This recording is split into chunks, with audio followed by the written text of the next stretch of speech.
Welcome to the Gospel Addict podcast. I'm Bryan. And I'm Jim Reske. We're gospel addicts because we believe the gospel of Jesus isn't just good news, it's the best news ever. We're addicted to the gospel because it doesn't just start us out in the Christian life, it is the Christian life. Join us as we look at the Bible through the lens of the gospel. Thanks so much for listening. You're listening to another episode of the Gospel Addict podcast. We believe the gospel of Jesus, not only who Jesus was, but what he did for us, is not just good news, but it's the best news ever. And so on this episode, Jim Reske and myself, I'm Bryan, we're going to discuss, we're doing what we call the AfterTalk, or at least I call it the AfterTalk. And if you've done any public speaking, you know that there's all the preparation that goes into the talk that you want to give. And then there's the actual talk you deliver, but there's a third talk, and that's the talk that you wish you would have delivered. And so we are going to be discussing that talk, which Jim just recently taught on Romans chapters 3-5. And Jim, I thought you did a fantastic job. Congratulations on that. But I'm guessing you have some thoughts for us about maybe some changes you would make. Yeah, thanks, Greg. And it's so great to be with you. Thanks for doing this. I do love the talk. Yeah, the after talk, the debrief, the wind down. I don't know what you call it, but it's good. You're right. It's good to kind of think about it. So I thought overall, kind of said what I wanted to say for the most part, but still some thoughts about things you omitted or things that weren't clear. Some things in the Q&A afterwards that I don't know if I responded to well, because you got to think on your feet. And I think I was missing some of that. So there are some thoughts and reflections. I'll start with one that kind of happened before the talk even started. I was getting set up. And first of all, I appreciate it. I was up there, I was nervous, and I think you came up and prayed for me. We just prayed together. I really appreciate that. As a friend, that was really comforting. That was just great. You know, it's I think we always got to remember when we do this, we're studying God's word. It's not a performance. It's just a Bible study. We're there to hear what God has to say and learn from him. So, but I do really appreciate that. But right before you came up and did that with me, I was hearing a couple guys in the background, and I don't know if they listened to the podcast or not, but a couple of guys got there early, and one was saying who's talking today? And it's Jim Reske. Oh yeah, he talks too fast. Oh, and you overheard him say that? Oh, I heard it. Well, there were almost nobody there at that time, so I couldn't but hear him. And at one point, I wanted to say, "Guys, I'm right here, and I can hear every word you're saying, and I don't like it." But I did. But I didn't say that, you know. So they were joking with each other. But he's one guy said he talks too fast, but I like him, and the other guy said, "But what's there to like if you can't understand him because he talks too fast?" So if anyone it sounds like the Muppet Show where there's those two guys in the back in the balcony. then I'm being unfair to them, or maybe that's a compliment to them. I don't know. I mean to thank them for coming in. I love everybody who comes, so I don't mean to be derogatory in any way. I think I'm taking it to heart because I heard that, and I think that's true. And listening to it again, because I reviewed the tape this morning. And if anyone is on the podcast following us sequentially, they will have just heard it in our last podcast.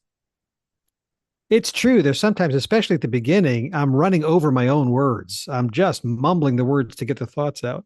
And I don't know if I can slow it down. My brain just doesn't work that way. And I think if I try to slow down my speech to a reasonable pace, I will inevitably lose my train of thought. Right. Yeah. I won't be able to complete my own sentences. Yeah. You know what? I don't think you speak too fast. And I think, but I mean, you speak fast, but you know, some people speak fast, some people speak slow. I mean, the only thing I would say is sometimes we don't know how much material to prepare. Right. When we do this. Right. And I don't know about you, but I'm guessing one of the reasons you speak fast is you want to get through the material. That's right. There's always that fear of I'm just not going to get to this. Especially when people start raising their hands and interrupting us. Yeah. And we Uh, welcome that. I mean, it's a Bible study. It's meant to be conversational. For those who don't know, there's like 50 people in the room. It's not a sit around the table with six guys and study the word kind of Bible study. It's 50 people come and one person takes the burden to prepare and really research it and speak, but then anyone can chime in anytime they want. And oftentimes, we talked about this before, sometimes some people go through the whole thing and there's no questions. Other times, you get 3 minutes in and like hands start going up. Sometimes if you cover things too quickly, they want it to comment. If you go too slow, they're like, I got something to say, and the hands go up. And there's no way to prepare for that amount of time. You just don't know. So yeah, and you don't know from week to week whether this time when you talk, you're right. gonna have a lot of but you're right. We welcome, I said interruptions like it was a negative thing, but it is kind of part of it's part of the DNA of the Bible study, and we actually enjoy it. Encourage it. We want it to be interactive. At the same time, when you're teaching, you want to prepare adequately, and you prepare to fill the whole hour. Well, you're right, and so we do welcome it. There were some thoughts I think in the that people brought up in the Q&A in the comments that were way better than mine. That were really good. Tim commented once on brought in Hebrews rest. That was fantastic, and others too that made some great comments. But I did find at one point the comment just threw off my whole train of thought, and I got completely lost. Thankfully, it's cut out of the podcast listener won't notice because the long pregnant pause silence where I was trying to gather my thoughts probably is cut out. But it just kind of throws you off. You think, wait, where am I? What's the next thought? But then again, it's not like Yeah. it's a performance. You just look at your notes and say, oh, that's right, and flip the Yeah. page and move on. So the irony of what you just shared about, overhearing those guys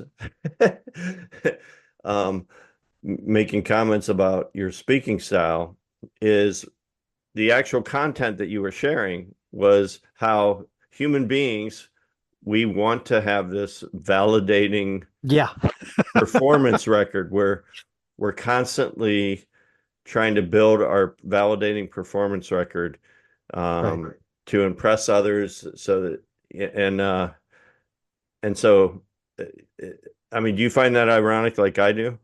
Yeah, it's a little bit like we talked last time we did the talk about nothing a couple talks ago. Then people say, "Wow, that was great." You say, "Yeah, but the substance of the talk was about how we don't get any credit for good things we do. The disciples fed the 4,000; they don't.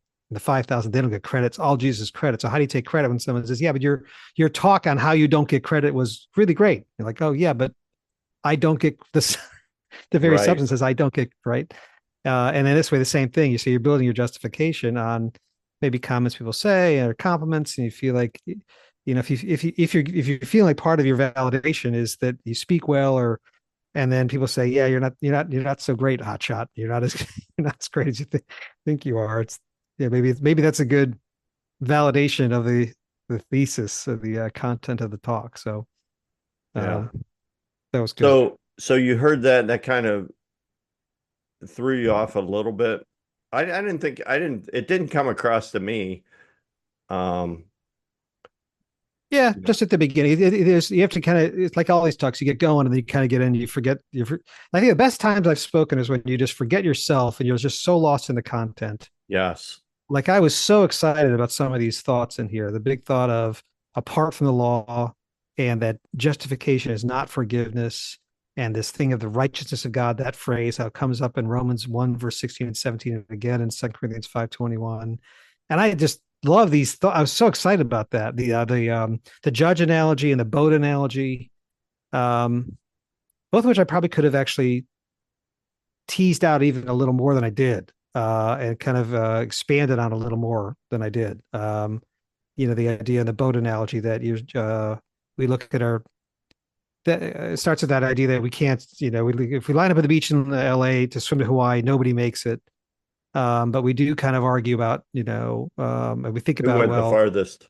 that's right. Yeah, that's right. You went 100 yards and I went 10 yards and everybody drowns, right? But Jesus puts us on the boat. And I'd never heard that before. I kind of came up with that just to say, there I am proud of something, Greg. I work it in. I'm proud of my analogy. I love the analogy though. It's great. Well, So it helps. keep going, keep Well, fleshing it it help, out. yeah. So it helps me, like you say, I may be a great swimmer. You may be a better swimmer. That has nothing to do with how we're getting to Hawaii. We're both on this boat because he bought us a ticket. He paid for it, right? That's why we're here. So it's a nice ocean liner. It's got a pool. Go swim in the pool. It's great, but it's irrelevant. That thought that it's completely irrelevant to your safe passage to Hawaii, right? That's all purchased and paid for by him. Um, and then that because the whole analogy, the swim to Hawaii thing, is all about sense of scale. And at some point, someone brought up the idea about Joe did. We compare ourselves to others because that was part of the talk too. And I had a thought written down, but I didn't work. I forgot. I didn't work it in. But the thought is, yeah, sometimes we'll say, "Well, yeah. I know I'm not. It's all by grace." You say I'm a zero, but I feel like I'm better than those people. So I'm a six, and they're a two. So I'm at least three times as good as those people, right? So that idea of comparison. And I think another way, and I was addressing that by saying, yeah, but Paul's saying you're all zeros, which I think is what the gospel says. But another way of saying is, okay, you're a six, there are two. You don't understand. The scale doesn't go to 10. The scale goes to 10 trillion, right? Mm. And you're triple, fully triple. Yeah, maybe you are fine. You're triple the worth and the value, the merit, the righteousness of that other guy. But the scale goes to 10 trillion and you're six, right? So where are you? You're at the bottom of the ocean, to mix metaphors. You're still dead in your trespasses and sins. But if you really want to cling to your merit, they're fine. You got six. Way to go. Paul's saying it's zero. And so that's another way I was in my notes to think about it, but I didn't bring it up. Another way to kind of deal with that, because it introduces the concept of scale. And that Hawaii thing is all about scale, understanding scale in the gospel. So anyway, that was one thing. And I got a bunch of other things. They're not really in order. They're not in the order of the presentation. They're just random thoughts and things I left out or could have done better. So but that boat thing was one thing. I'll give you another. This one I left out. I'm kind of glad I left it out for the big groups. It's a little controversial. So some things I think of that, if, like, especially examples when I was talking about you think you're better than them. And we have examples where you say, well, I'm better than those people on the other end of the political spectrum, educational spectrum. Remember, I have those general ideas. And I had some specific examples, but and sometimes specific examples help because people don't, they'll hear a general example. They say, I still don't see how this applies to me until you give them something really specific. And then they say, now it hits home. But I had an example like from like liberal and conservative. When we did the pre-talk, I was talking about unions and management. And I Yeah. left that out because someone's going to latch onto one side of that and then you'll lose them. So probably good that I did. Another one, I forget if we did this in the pre-talk or not, but it's like a liberal conservative kind of one. We were did I tell you this? We were vacationing in New England not long ago, and a bunch of houses in this town we were in had this little banner in front, and the banner said, "In this house, we believe that." Did I tell you this? No. It's a little banner. It was a literal banner hanging on a post, like an unfurled banner, but really only about 2 feet by 2 feet. So it's kind of small, but they would put it in their front walkway. And I saw these all over town. And it would say, in this house, we believe that. And then it had every slogan. And this was all from one side of the political spectrum. This is on the left side. So it Okay. said, in this house, we believe that love is love. And we believe that Black Lives Matter. And you can see right away why I wouldn't want to bring this up in the Bible study, because immediately people start latching onto those and thinking about those and want to argue those specific points, right? Because and there was other things about global warming and immigration, and the banners were all the same. So all the houses had bought the banner from the same vendor, but they had and they were to say this is what we believe in. And when I saw these, I remember talking to my kids about it and reflecting on it, thinking, okay, so this house, you say this is what we believe in. That's fine. That's fine. You believe in those things. Okay, good for you. Why do you need to tell me you do? Why do you have a banner outside your house declaring what you believe in? Because you're declaring your righteousness. It's people call it now virtue signaling, right? But it's a Yeah. declaration of your righteousness. Now, I think I could have thought of examples on the conservative side, the way you fly your flag or your slogans you put on your, on your bumper sticker or whatever. I could have thought of something on a conservative side to balance it out, but I thought, you know what, it's not worth going there in the group because I think it'll just it's an example that'll spark that. I do think it's a good example though, because I think that example, left or right, conservative, liberal, or virtue signaling, is an example of justification and that universal drive for justification. It's not just that I believe in these things. I need to tell you I do. I need you to understand that I do. Right. And I need just to justify myself, to constantly justify myself. Yeah. So that was one I left out, but now I'm in hindsight, I'm actually kind of glad I left that out. It's a good illustration though. I Yeah. think, I think I I get it. Um, Yeah. So maybe I'll balance it. Here's another one I left out. Because talking about thinking you're better than those people. And there was one point I was trying to say, you don't understand. These people are awful. They're sinners. And I say, yes, they are sinners, but they're no more. I think in the talk I said, but they're no more of an abomination than I am. Um, uh, One thing I had in my notes, but I left out again, I don't want to put out there incendiary touchstones that people just want to latch onto, especially anything political. It's just not worth it. We're just there to learn about Jesus and the gospel and study the Bible. But the notion of like, say, well, yeah, these people are really awful. You think about, okay, what kind of people would Jesus have hung around with if he came back today? And someone else gave me this example and said, what if Jesus came back today? Here's a guy who comes back and says he's the Messiah, but all he does is hang out with transgender people in gay bars. There'd be so many religious people say, well, he can't possibly be the Messiah. If this man were a prophet, he would know what kind of sinner that woman is. I mean, that's what Simon said when the prostitute was washing Jesus with her hair, right? If he was the Messiah would never hang out with a sinner like her. He would be with righteous people like me. And that threw people for a loop the first time Jesus came. So the people now, we think, well, they're real sinners, they're unrighteous. What if Jesus came and just hang out with whoever it is in your group that you think are the unrighteous, the other ones? right. And that's who he's not hanging out with you. He's hanging out with them, for crying out loud. That's no Messiah. That ain't Jesus. Couldn't be. Right. I think about that because it's always so easy to be hard on the Pharisees that they missed it. But if Jesus was doing that, whoever is you or me or whoever you think is undesirable or opposite of you, that you're defining yourself, because I'm not one of those people. And Jesus hanging out with those people, right? Very true. Very Yeah. true. So, but again, probably for the general group, for the podcast, hey, let's see if someone actually writes in or responds. But for the general group I don't like any of that. The examples of the two liberal conservative examples tend, I think, just it's not worth it. Creates arguments and it's not worth it. Yeah, I was wondering, could you make it silly? Could you make it like you have this group of people that they love dogs and they hate cats?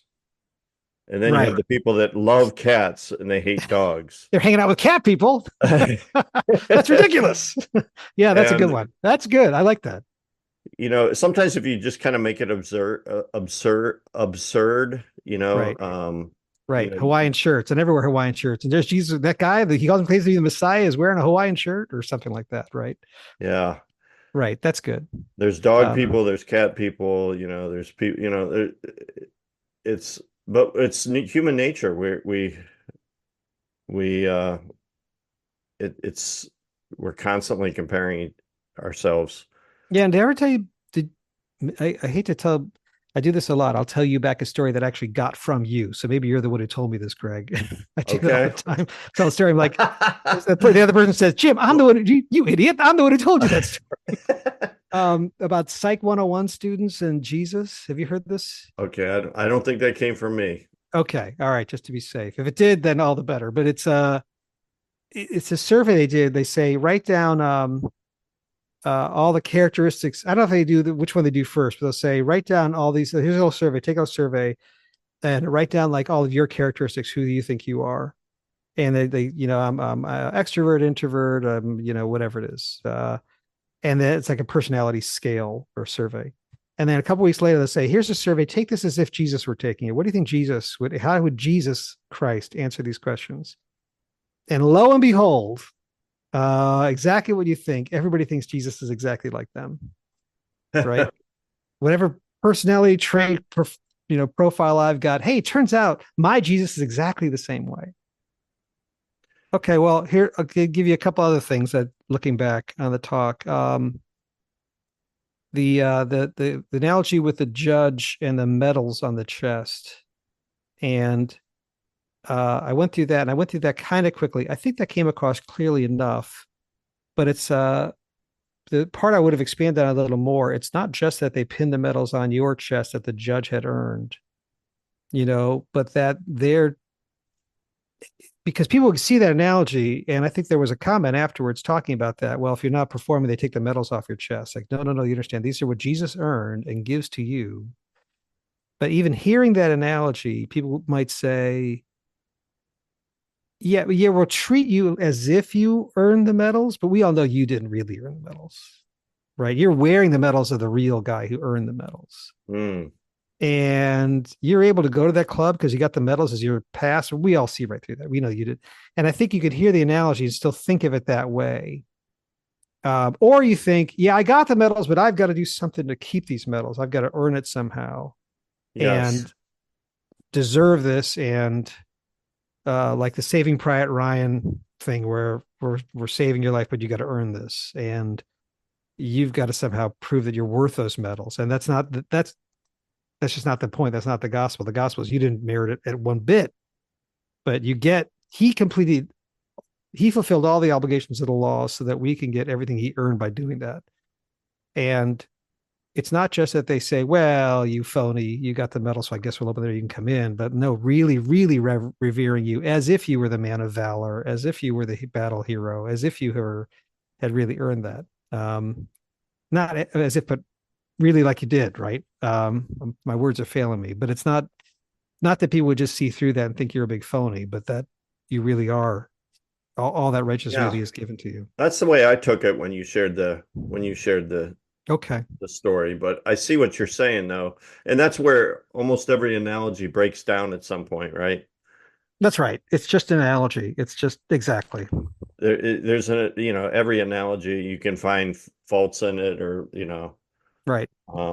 but I thought that was excellent. I thought that was an excellent illustration actually.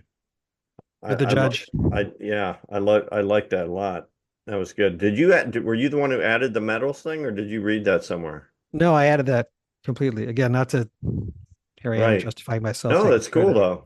Yeah, no, I thought there's got to be a way to talk because that was this one thing. This that really was from Keller for full attribution of Right, right. justification does not equal forgiveness, and that's expiation is removal of sins, but justification, and that thing about justification says you can go, but uh, forgiveness says you can go, but justification says you can come. That was straight from Keller. But the Yeah. medals thing, I But was trying to think of a way to illustrate it. one of the things I love about Tim Keller's teaching is that he inspires um, ideas like that. Like he inspires illustrations like that boat illustration you shared. That could be like its own little mini book or a chapter in your book or something. Yeah, That whole illustration. I mean, because I mean that's profound. I could see it in like a pamphlet form, where you start off with people standing on the uh beach. ready to jump in and try to swim to Hawaii. And then Right. you realize how impossible that is and that the world record holder could only swim, 1,000 miles or something or, you know, Yeah.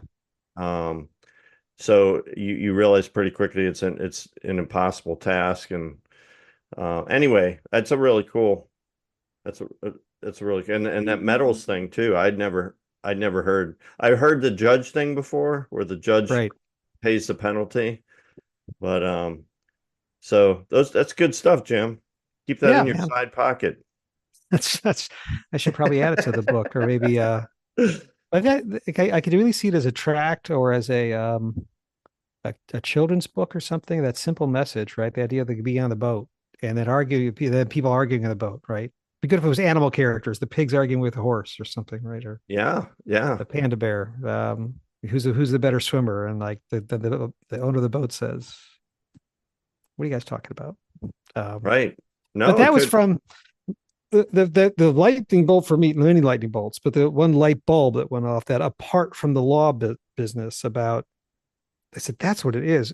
We're all thinking of it on the same continuum, like it's on the same line, and they're detached from each other. So that's like, how do you say detached? Well, you're not swimming at all. You're on the boat. That's kind of where that came Hmm. from. What else? Let's see. I threw in at the last minute. This is a good example of how just because a thought comes in your head, it is not worthy of being spoken out loud in a group setting. I had used the Paul Simon song from the '70s, and then later, and I was talking about um, not using suffering or not looking at suffering as a badge of honor. An '80s pop tune came in my head. Wouldn't it be good to be in your shoes? Very obscure '80s song, and then I started quoting it. Like, there's no point the point is fine without mentioning the pop song. I think the Paul Simon song was additive to the idea of universal self justification. I could have left that completely out. I just like just because a thought comes in your head. Oh, I know one. I doesn't have to be said out loud. So I would have should have left that out. Yeah, why did that song come to your mind, do you think? Well, it is a song about someone who's just bragging about how hard they've got it and goes on. And if you know the lyrics, it's wouldn't it be good to be in your shoes? Grass is always greener over there. Wouldn't it be good to live without a care? And then the first verse I think says, "I got it hard. You don't know how hard I've got it. You got it easy. You don't know when you got it good."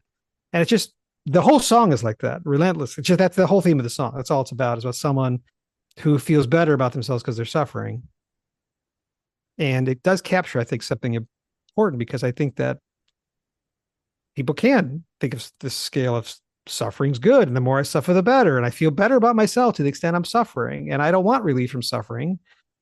I look down my nose and people don't suffer as much. I've seen that in people, and it's easy to fall into. Um, I think it's the antithesis, I think, of what the Bible teaches about suffering. You're not seeking it out. You're not justified by it. Right, right. So, Yeah. I see I don't think you should get down on yourself too much when a random thought comes in your mind like that. yeah. So, but there was another song I was going to mention that I didn't mention. Oh, which is what? Alice in Chains from the '90s, a group Yeah. that had a song called "No Excuses."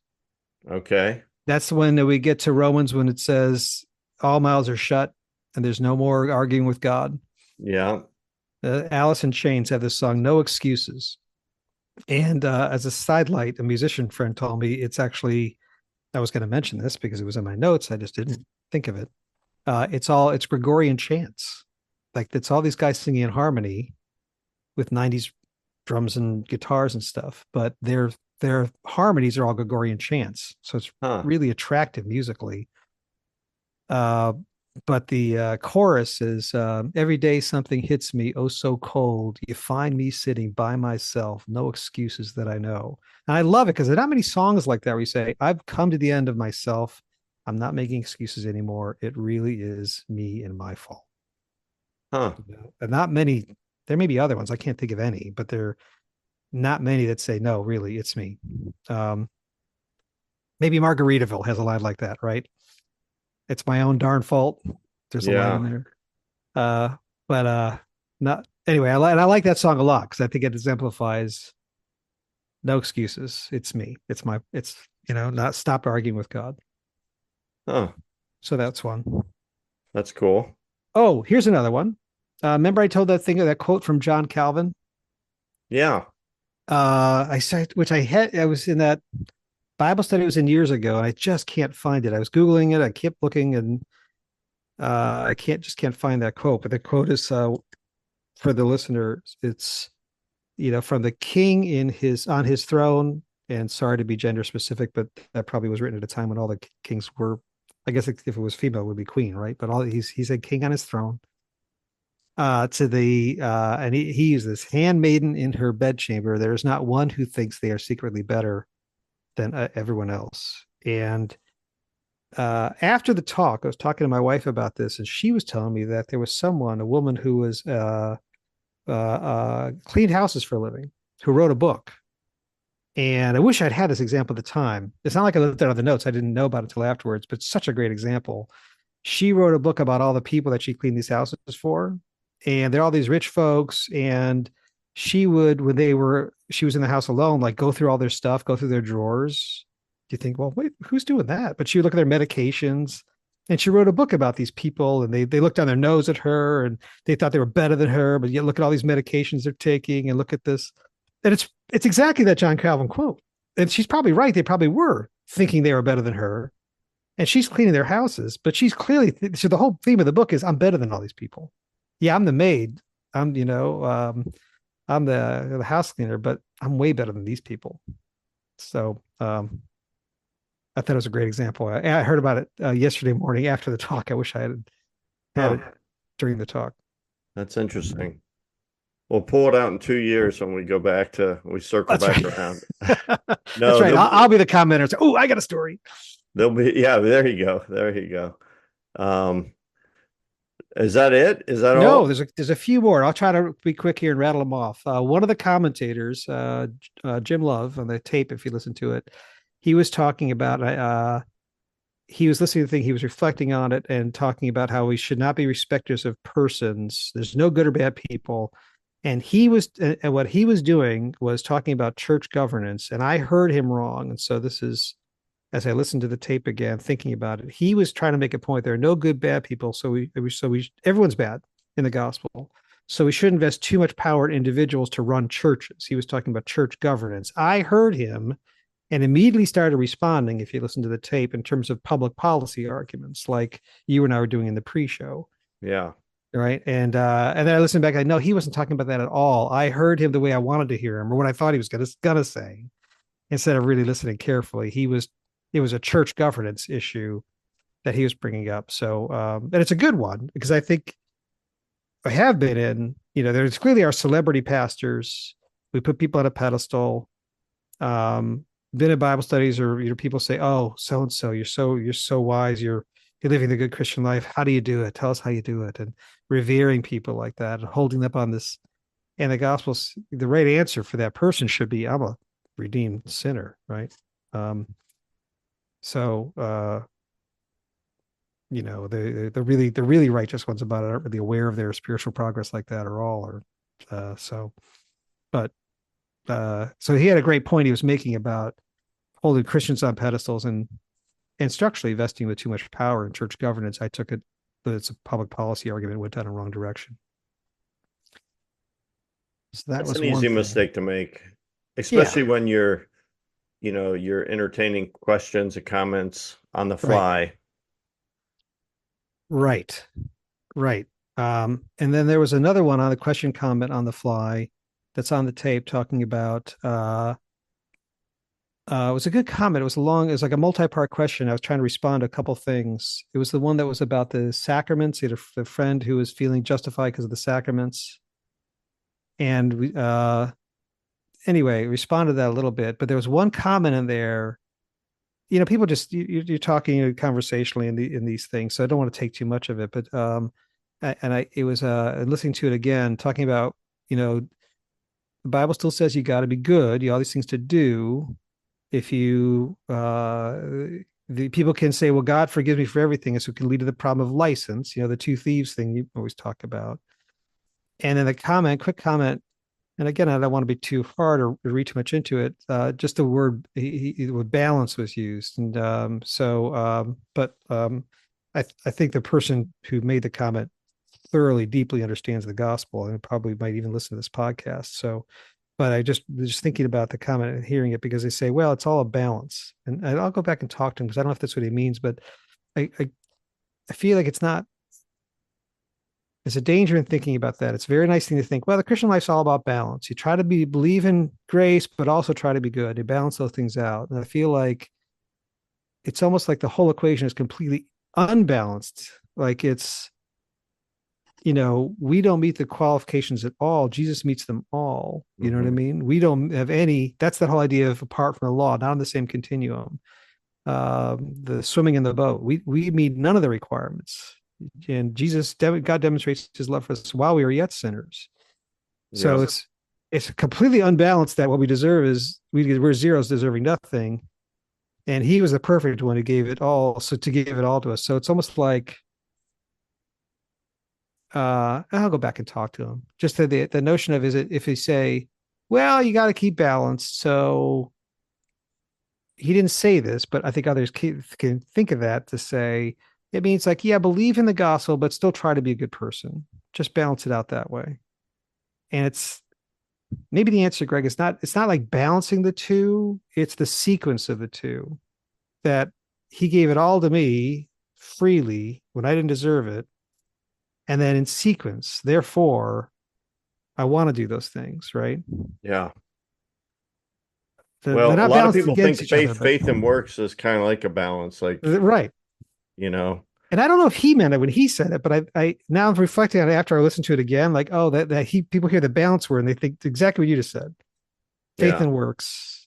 faith and works, they balance each other out. That's So, right. but that's a dangerous, I think it's worth having a follow-up conversation because it is a dangerous thing to think.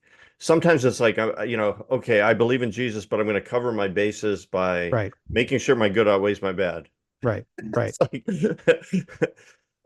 which the Yeah. reality is, if you really, really believe, go all in with Jesus, if you really, really trust Jesus, your good will outweigh your bad because if you internalize your faith, he is going to, as we talk about all the time, he is going to transform your life, Yes. but it's not going to be the focus of your Christian life.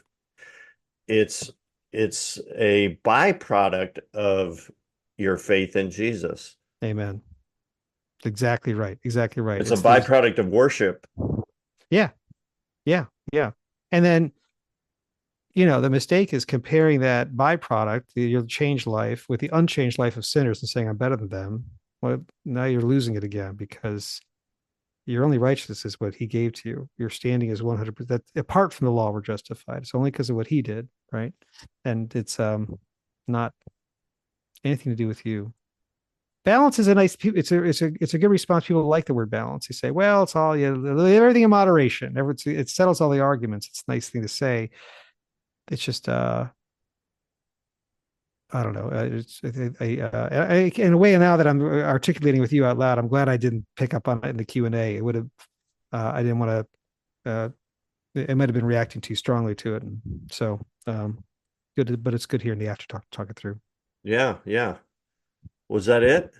Just the one more thing. The someone mentioned Barabbas, and I thought that was a really, and I just said, yeah, great, thank you, moved on. But I thought that was it's really, in the light of the whole judge justifier thing, that whole example, Barabbas is perfect because Barabbas would be like us watching the execution. So, and I didn't tease this out either, but supposedly, from what I read, dying by an electric chair is not a quick process. They don't throw the switch and the person dies right away. I mean, it's awful. It takes a while for the person to die. Their flesh is burning. It's smell of this. I mean, it's just awful. And so in that example, if you really want to be more graphic about it, you could say, there you are in the courtroom watching this happen. It goes on for 15 minutes. You could really tease that out, the Right. graphic nature. And you're shocked and they give you the medals. That would be fine to do it that way, to say, now how could you possibly live a life that wasn't filled with gratitude after you just watched that happening before you and you knew you were the guilty one that really deserved that, and there that war hero is doing this for you. That's But Barabbas is a great example because he kind of did witness that. He was the one who says, I know I'm the sinner. I know I deserve the cross. I know I deserve execution. And they choose the righteous one. So um, I could have lingered on that when someone brought it up. It was a great example to kind of make that point exactly, that he was the one who actually saw, wait a second, I go free. I can go, and he goes to the cross. Uh, Pretty sure there's I'm pretty sure there's movies out there that where they've speculated what Barabbas's life was like Oh yeah. after that experience, or people have written books about it. But it Oh, is it is an interesting. It is. There's all these characters in the Bible that you kind of wonder, like, how did this affect their life? There's Barabbas, then there's the guy who carried the cross for Jesus. oh yeah. Then there's Ananias, who was the guy who was sent to open up to heal the Apostle Paul. Oh right, You on know, Straight Street. right. Well, when the Is that the Apostle guy? no on Damascus, the road to Damascus, you remember he got Yeah. blinded, Yeah, yeah, yeah. and then God sent this guy Ananias to be the one who would, I think, laid his hands on him, and he got his eyesight back, and it's where he got converted.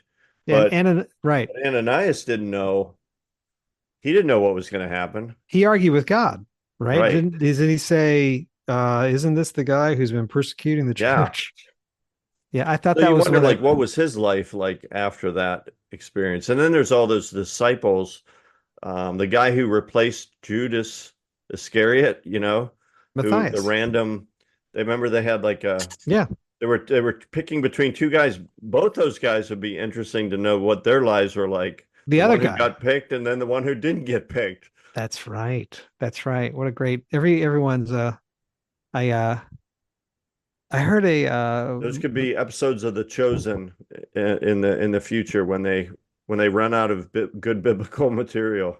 one of my kids' history teachers from high school, is a great guy, and he gave this great analogy where he said, in the history books, we read about individual lives, right? You might hear about Barabbas, and but we'll look at Napoleon, okay? We'll have a real deep understanding of life. But he said, if everyone's life is a noodle, and think about a bowl of noodles, now think of like staring at the Grand Canyon. Think about the Grand Canyon filled with noodles. That there's everyone who's ever lived has a noodle. Everyone who's ever lived has a Stories. strand, has a great story with all kinds of intricacies and hopes and dreams and balances and reasons for the things they did and everything. And maybe in someday heaven we'll just spend a couple of billion years reviewing the tapes and looking at and going back and looking at their stories and their lives. I think we But will. I think we will. All right, Jim. Well, is there any final comments you want to make? This was a no, great. I thought you did a great job. Romans 3 through 5. well, thanks so much for having me, Greg. It was always fun being together. Thanks for listening to this episode of the Gospel Addict Podcast. Feel free to contact us via email at gospeladdictpodcast@gmail.com. Stay tuned for our next episode, and remember, on your worst days, you're never beyond the reach of God's grace, and on your best days, you're never beyond the need of God's grace. See you next time.